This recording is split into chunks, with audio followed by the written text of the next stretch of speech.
تمہارے یہاں گاؤں میں دستور ہوگا، ہمارے شہروں میں دستور ہے، جب لڑکا پہلی رات لڑکی کے پاس جاتا ہے، اللہ اکبر، کوئی کہتا ہے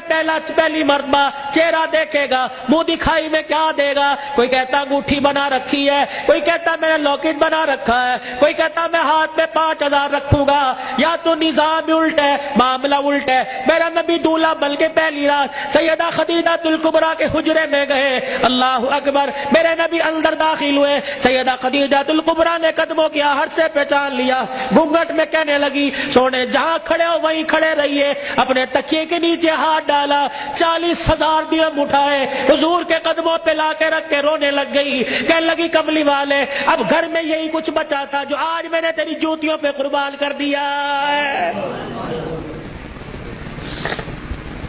یہ وہ خدیجہ الکبریٰ ہے جسے دنیا نے اسلام کی ملکہ کا نام دیا ہے۔ اسی کی بیٹی سیدہ فاطمہ الزہرا رضی اللہ تعالی عنہ، کائنات کے اندر بڑے بڑے جوڑے آئے ہیں لیکن اللہ کی قسم فاطمہ علی سے بڑھ کے جوڑا کوئی نہیں آیا ہے۔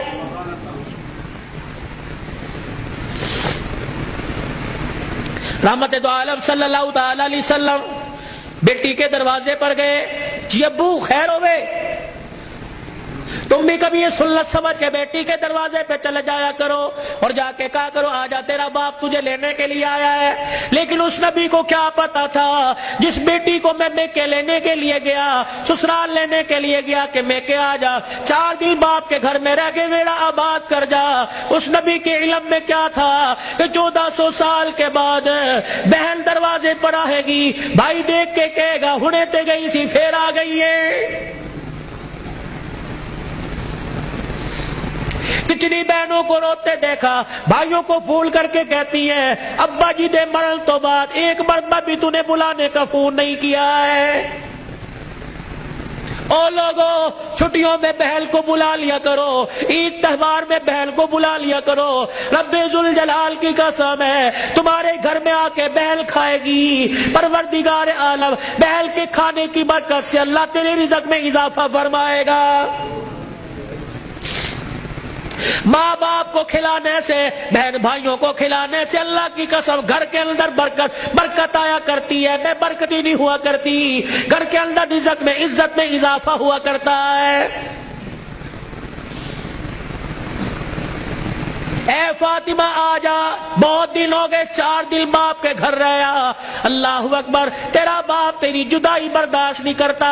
سیدہ فاطمہ نے ابو جان کا ہاتھ پکڑا، رحمت والے نبی صلی اللہ تعالی علیہ وسلم کا ہاتھ پکڑا، اندر لے گئی، کہنے لگی ابا جان جانے کو تیار ہوں لیکن مجھے ایک بات بتلاؤ، جب آپ نے مجھے اپنے گھر سے علی کے ساتھ رخصت کیا تھا، میرا سر اپنے سینے پہ رکھ کے کہا تھا بیٹی اب تیرے پر میرا اختیار نہیں چلے گا، اب تیرے پر علی کا اختیار چلے گا، آج کے بعد تو میری مرضی کی مالک نہیں علی کی مرضی کی مالک ہے، وہ کہے گا اٹھ جا تو اٹھ جائیو، وہ کہے گا بیٹھ جا تو بیٹھ جانا۔ ابا جان آپ نے کہا تھا کہ جی ابا جانے کو تیار ہوں لیکن علی گھر میں کوئی نہیں، میں نے نہیں پوچھا تھا کہ علی ابا لینے آ جائے تو تیری بغیر اجازت کے جا سکتی ہوں کہ نہیں، ابا بیٹھ جائیو، اگر علی کہہ دیں گے چلی جا چلی جاؤں گی، اگر منع کر دیا تو میرے ابا جان آپ ناراض نہ ہونا۔ لاؤ ایسی زندگی